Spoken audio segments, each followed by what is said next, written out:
Welcome back, math fans. Here we go with our next part of factoring, and this is factoring the trinomials, which is what we started yesterday. So, yesterday in our rules, where it talks about factoring and our general guidelines, so factor out what's common, we did that yesterday. And then we're thinking these three things for part two. Does it have two terms? Is it a difference of squares? We'll talk about that another day. B, three terms, trinomial. Yes, this is exactly what we did yesterday, the easy method. So easy method, that's the one that you want to keep forever. Is it four terms? And that's grouping. We did that in 6.2. And then is further factoring possible, which we always look for. So 6.4 is a continuation of that. And we're going to look at just some other factors and practice. So you should get really fast at these by the end, and you will like them. So let's start. So here we go. A times A will give me A squared. Then I'm looking, remember, two things that times together to give me negative 27. So I'm going to think 9 and 3 and plus and minus. And I'm just going to randomly put plus and minus, and then I'm going to check. So negative 3a plus 9a gives me, yes, yay, 6a in the middle. So a plus 9 and a minus 3. Notice if we multiplied these out, we would be able to check for sure that our answer was correct. So if I did that, I've got a squared minus 3a plus 9a minus 27. When I combine like terms, I've got a squared plus 6a minus 27, which is the expression that I started with to begin with. Number two, or B part, sorry. I can take out a 2, so let's do that. And then I'll be left with t squared minus 7t plus 10. And then t and t, how about 5 and 2, minus and minus. And yes, that's going to work. Negative 2t plus 5, negative 5t is going to give me negative 7t. So don't forget your 2, and then I've got a t minus 5 and a t minus 2. Let's look at just quickly what would happen if we didn't take out the common factor. So I would have 2t times t, and how about 5 times 4? 5 times 4, and both of them need to be negative. Negative 8t, take away 5t is going to give me negative 13. That's not going to work. What if I switch those around? 4 and 5. Now I'm going to have negative 10 minus 4, so negative 14t. And this is a good example of why we always check diagonally, because now this 2 matters. We'll do a lot more of those coming up. Okay, what about if I had picked 2 and 10? Negative 20 plus negative 2 is negative 22. No, how about if I switch? Oh, that doesn't, yeah, no, yes.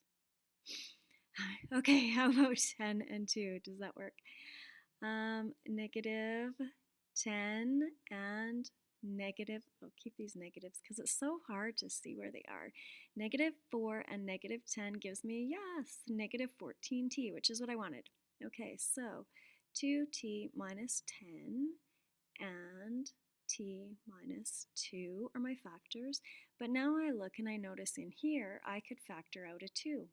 So I'll factor that out, and then I've got t minus 5, and then this guy still, t minus 2. So notice those are identical. It's just here we dealt with bigger numbers, and it's going to make it simpler if you can take it out at the beginning. So look for that always. Okay, this one, nothing common. How about x and x, 3 and 2, plus and minus. Plus 3, take away 2, is plus 1x. That's not what I want. If I switch them around, it doesn't matter in this case. How about, well, 6 and 1, if I have positive and negative. Plus 6 minus 1 is going to give me plus 5. If I switch the signs, I'm going to get negative 5. 1 and 6, 2 and 3, those are my only factors of 6. So then I remember, oh yeah, factor where possible. This one I can't.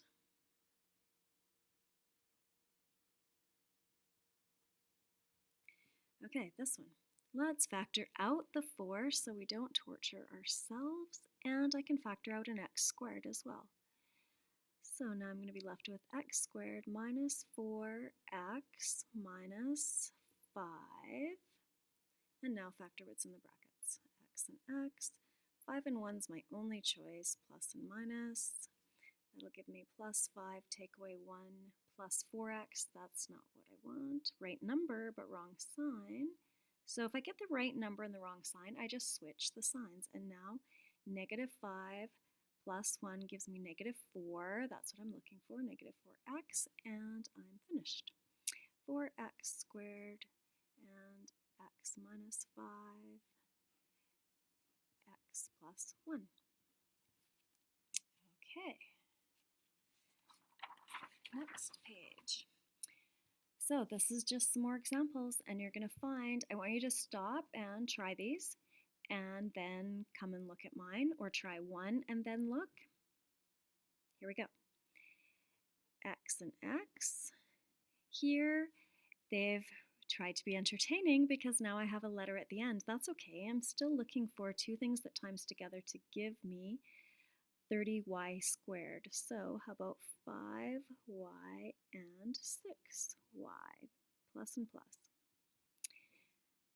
Plus 6xy plus 5xy gives me plus 11xy. That's not what I'm looking for.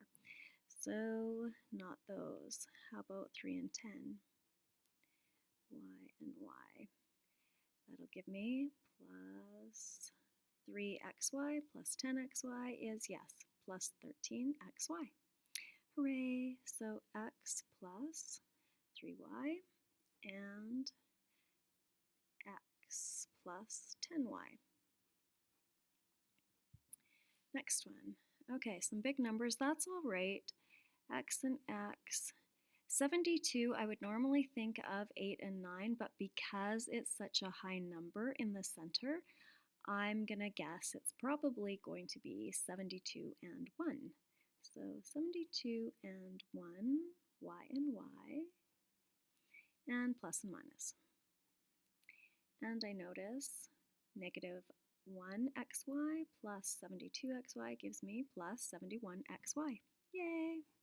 So equals x plus 72y and x minus y. I don't need that extra one. C part. Oh, let's factor. Can I take out a 3? 3a squared minus 5ab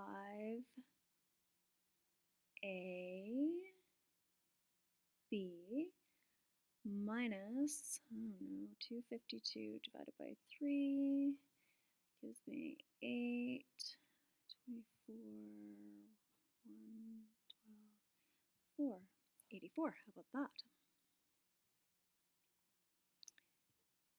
B squared. Okay, so now from our times tables, we're going to think about 84. Whoops. A and A. 84, 7 and 12. And B and B. Negative, so I need a plus and a minus. And really, if you want to think about it, if you have a negative here, you know you have a plus and minus, and then your bigger term has to be whatever is in the center. But you can think about it or you cannot think about it, and it's probably just as fast, because when we check, negative 12 plus 7 gives us negative 5. So equals a plus 7b and a minus 12b. So great. Okay, so it's just practice, practice, practice. You're going to do questions 2 to 7, not 5. And you could do extras if you want. We'll see you tomorrow.